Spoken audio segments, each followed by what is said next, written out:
Allahumma salli ala Muhammad.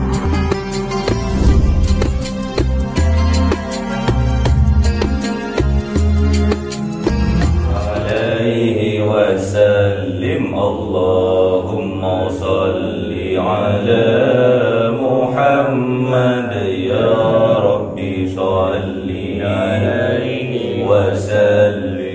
Sallallahu Rabbuna ala nuril mubin Ahmad al-Mustafa Sayyidil mursalin wa ala alihi wa sahbihi ajma'in walhamdulillahi rabbil alamin.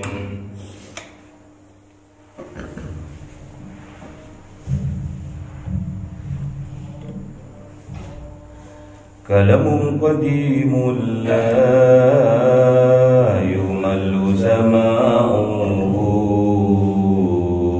tanazzaha an qawli wa bi'li bihi astafi min kulli da'i wa nuruhu dalilul liqalbi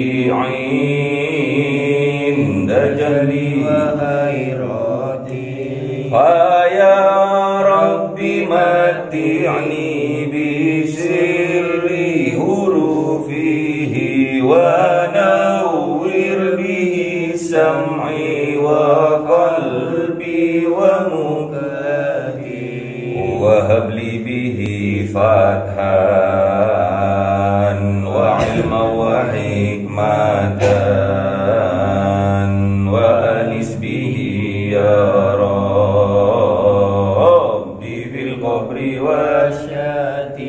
wasalli wasallim kulla yawmi wa laylatin ala man bihi rahmanu yaqbalu taubati wa ali wa ashabi kiramin a'immatin bihim yaghfirul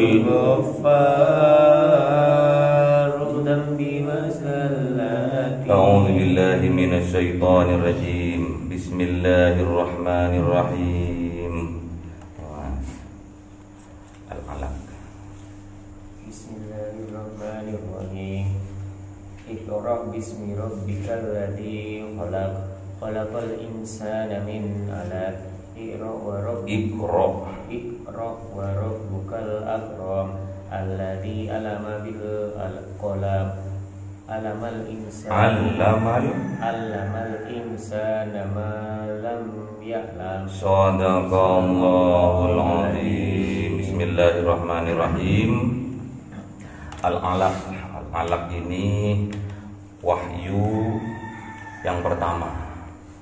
Wahyu yang diterima oleh Kanjeng Nabi Muhammad di Gua Hira pertama kali adalah surat Al-Alaq ayat 1 sampai 5. Iqra, ini yang pertama kali.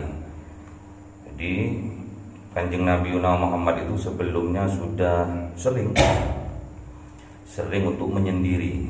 Ada dorongan dari dalam hati, kayak sampean ada dorongan di malam hari untuk sholat tahajud, untuk qiyamul lail. Ada dorongan dari dalam, dorongan iman ya. Sama Kanjeng Nabi juga itu dulu. Jadi melihat kehidupan orang Arab jahiliyah waktu itu, Kanjeng Nabi itu nelongso, hatinya itu nelongso. Terus ada dorongan dari dalam hati untuk uzlah, untuk menyendiri. Ditanya sama Sayyidatuna Aisyah radhiyallahu anha, ya Rasulullah, apa yang terjadi sebelum Anda itu mendapatkan wahyu pertama kali? Ya aku sering menyendiri. Itu yang membuat aku terdorong untuk selalu uzlah ke ke Gua Hira. Hubbibah alayyal halak, katanya. Ada dorongan cinta dari dalam hatinya. Sampai kan gitu. Kalau lagi kasmaran ada dorongannya, jadi nggak enak tidur. Jadi Al-Quran pertama kali turun itu tanggal 17 Ramadan. Makanya diperingati sebagai hari turunnya Al-Quran, yaitu Nuzulul Quran tanggal 17 Ramadan. Jadi surat Al-Alaq ini atau wahyu pertama kali ini turun tanggal 17 Ramadan. Masih ingat enggak sifat wajib bagi Allah? Ada berapa? Ada 20. Wujud kidam baqa muhalafatu lil hawadisi qiyamuhu binafsihi wahdaniyat kudrat iradat ilmu ayat sama besar kalam qadran muridan aliman hayyan jami'an basiran mutakalliman. Jadi sifatnya Allah yang ke-17 apa tadi? Wahdaniyat kudrat iradat apa? Gimana? Lagi. Wujud kidam baqa muhalafatu lil hawadisi qiyamuhu binafsihi wahdaniyat kudrat iradat ilmu sama besar kalam qadiran muridan aliman hayyan sami'an basiran mutakalliman. Jadi yang ke-17 apa? Hayyan. Hayyan itu hidup, zat yang maha hidup, hayyan. Hayyan dikasih tambahan waw di depan berarti wahyu. Jadi hayyan itu hidup, wahyu itu menghidupi. Jadi yang Allah memberi wahyu pertama kali kepada Kanjeng Nabi Muhammad yaitu menghidupi hatinya. Sampai dihidupi sama Allah, mumpung dihidupi, ya. Mumpung sekarang lagi hidup karena sedang dihidupi oleh Zat yang Maha Hidup, gunakan waktu kita ini sebaik-baiknya untuk kemaslahatan diri sendiri dan juga umat Kanjeng Nabi Muhammad. Harus, karena khairun nas anfa'uhum linnas. Iqra bismi rabbikal ladzi khalaq. Bacalah, perintah untuk membaca. Untuk membaca. Jadi perintah untuk membacanya apa? Untuk supaya kita itu menjadi pinter. Jadi membaca itu jendela dunia, ya. Membaca itu jendela dunia. Kalau sampean pingin mengetahui dunia, ya lewat Iqra, lewat membaca. Supaya sampean pinter, supaya sampean cerdas, harus membaca. Gunanya membaca ini adalah terakhir. Untuk apa? Wasjud waqtarib. Untuk sujud, untuk mendekatkan diri kepada Allah. Jadi sampean itu dengan Iqra menjadi orang yang cerdas, menjadi orang yang pinter. Harapannya supaya semakin tawaddu, semakin pinter, semakin cerdas, semakin berisi ilmu, kelakuannya semakin tawaddu. Seperti padi, ya. Seperti padi, semakin berisi dia semakin merundu. Itu makna dari Iqra ditutup dengan wasjud waqtarib.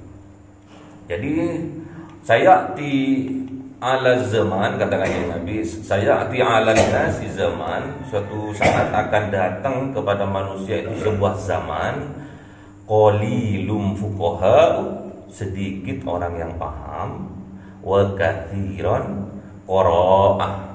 Jadi banyak orang yang pintar, atau khotabah, banyak orang yang pintar untuk berkhutbah atau berpidato. Jadi nanti ada zaman, katakan Nabi, ada suatu zaman ada suatu zaman yang nantinya banyak orang itu pandai ngomong, pandai berbicara, tapi dia nggak paham.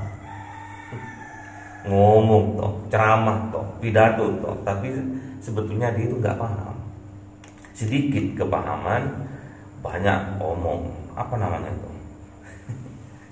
Ya orang bodoh sebetulnya. Banyak ngomong tapi banyak salahnya karena nggak paham dia apa yang diomongkan. Pak, ada akan datang sayati 'ala zaman, sayati 'alan nasi zaman, katanya Kanjeng Nabi, akan datang kepada manusia itu suatu zaman nantinya yang qalilun fuqaha, sedikit orang yang paham, katsiron qura'ah, banyak yang pintar ngomong, yang pintar pidato, yang pintar khutbah, khotbah, banyak satu zaman. Nggak tahu sekarang udah sampai atau enggak, sampai berpidato kemana-mana, ngomong kemana-mana, dikira sama orang paham, ternyata dia nggak paham, cuma pintar ngomong doang. Hati-hati sama orang itu, apalagi niatnya cuma supaya pintar ngomong, supaya dianggap orang bahwa dia itu alim. Orang yang seperti ini, kata Kanjeng Nabi, yang akan dimasukkan ke dalam neraka pertama kali. Tiga orang yang akan dimasukkan ke dalam nerakanya Allah pertama kali. Yang pertama orang alim yang ingin niatnya supaya dijuluki atau disangka dia itu alim. Bahaya.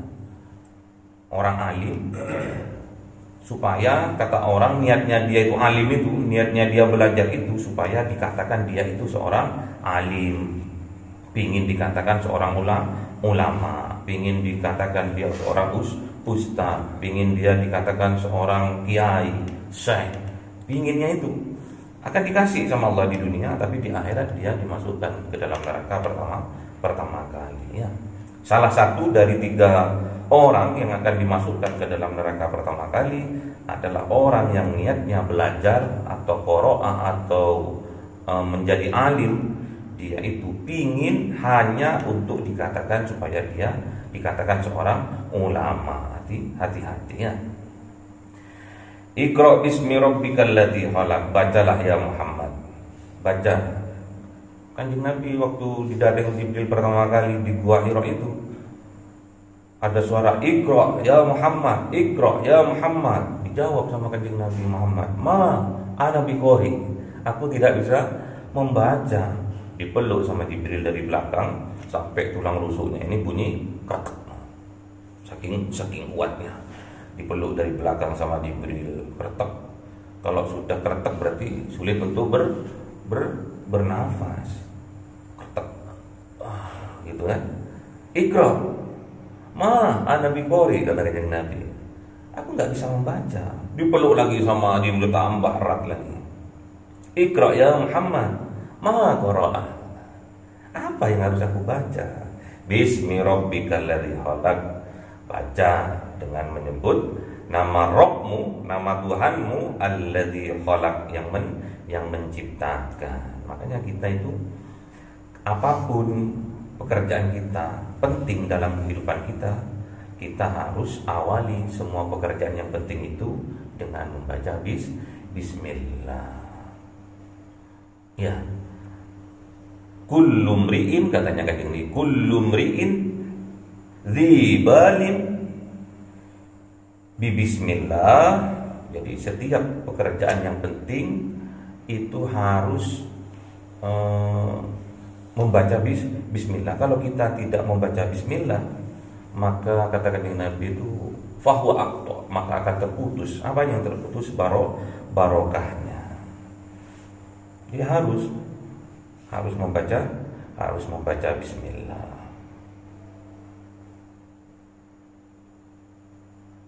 Alladzi khalaq, yang menciptakan apa ini? Menciptakan semua isi dunia ini, langit, bumi dan seisinya, semua Allah yang menciptakan.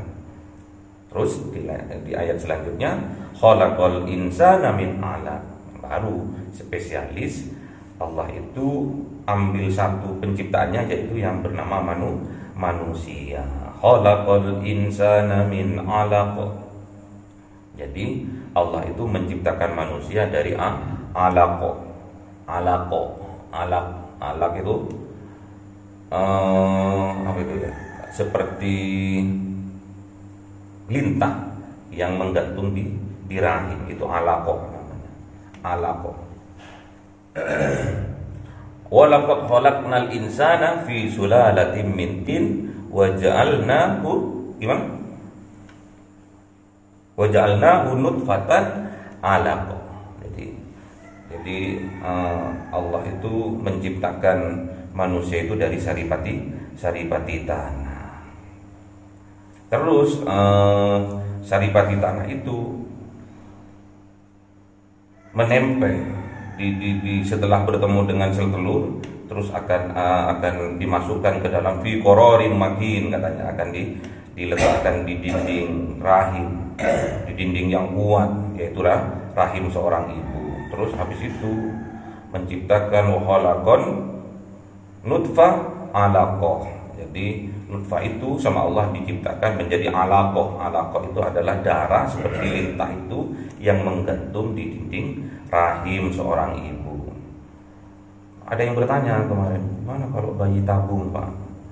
Bayi tabung boleh-boleh saja, asalkan suami istri. Asalkan suami istri, spermanya diambil dari yang cowok, terus sel telurnya juga diambil, nanti di cloning namanya, terus dimasukkan lagi setelah jadi nutfah itu dimasukkan ke dinding rahim itu beberapa kali, ada yang gagal, ada yang langsung nempel. Kalau nempel namanya alaqah. Kalau nempel kayak lintah langsung nyedot darah itu namanya alaqah ya. Kalau masih nutfah kadang dia jatuh lagi, nggak jadi, berarti cloning lagi, maksudnya dibuat bayi tabung lagi. Prosesnya sama. Kenapa kok dibuat itu? Kadang jalan yang menuju sel telur itu ada yang tersumbat dari seorang wanita, itu namanya mandul. Makanya di dalam jalan alternatifnya adalah bayi tabung. Jadi spermanya cowok, suaminya yang sah, bukan suami jadi-jadian. Suaminya yang sah sama sel telur dimasukkan, akhirnya setelah menjadi nutfah dimasukkan ke dalam dinding rahim. Setelah dicantolkan gitu terus dia aktif nyedot, itu namanya alaqah. Bukan alaqah. Alaqah itu kalau bahasa Maduranya itu kerja. Alaq itu nutfah yang nempel di dinding rahim yang sudah aktif nyedot darah. Ya, seperti lintah itu, menggantung seperti lintah. Ya, memang manusia itu sifatnya memang menggantungkan hidup ini kepada Allah. Ya. Iqra wa rabbukal akram.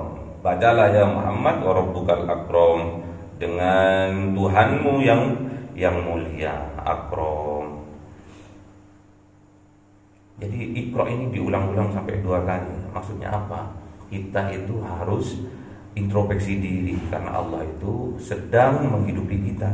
Kita hidup kembali ke tadi, asal usulnya wahyu tadi, karena Allah itu maha hidup dan sedang menghidupi kita. Makanya kita ini hidup. Iqra wa rabbukal akram. Baca dengan menyebut nama Tuhanmu yang akram, yang mulia. Makanya di surat apa itu kemarin tuh? Iqra kitabaka kafa bi nafsikal yawma 'alaika hasiba, kan gitu. Jadi suruh baca kitabmu, kitab kita itu loh, suruh baca. Makanya sering Bapak berkali-kali sebelum tidur usahakan mandi dulu. Secapek apapun sampean tuh usahakan mandi dulu supaya penyakitnya keluar. Sampean capek dari mana jam 11 baru datang baru datang kerja, itu harus mandi dulu. Habis itu sholat witir, terus sambil anteng-anteng di kamar sebelum tidur introspeksi diri. Aku tadi banyak dosanya ya, aku tadi kok ngerasani koncoku ya, istighfar, minta ampun. Perbuatan kita yang mengandung dosa, maksiat, kita istighfar, ingat-ingat, introspeksi, sadari kalau itu salah. aturkan sama Allah, ya Allah, aku sadar aku tadi itu keliru, aku minta ampun. Aku tadi itu kok lihat ada cewek cantik, nggak dilihat mubadir, dilihat dosa gitu ya. Ya Allah, ampuni aku maksiat mataku, misal, nggak apa-apa. Terus misalkan ada kebaikan, ya Allah, alhamdulillah tadi ya Allah, aku sholat berjamaahnya tepat waktu. Pas jam kerja, pas istirahat, jam istirahat, aku langsung ambil wudhu, terus aku langsung ikut sholat berjamaah. Misalkan, ya Allah, berikan kekuatan supaya aku bisa istiqomah dalam kebaikan gitu. Introspeksi, sadari kalau salah kita minta maaf, kalau benar itu semua dari Allah, minta kekuatan untuk istiqomah. Supaya apa? Sampean itu bisa masuk surga tanpa hisab. Iya, Iqra kitabaka kafa binafsikal yauma 'alaika hasiba, untuk menghisab diri kita sendiri. Kalau kita sudah bisa menghisab diri kita sendiri tiap hari sebelum tidur, maka besok di yaumil qiyamah kita akan bighairi hisab, akan masuk surga tanpa melalui hisab.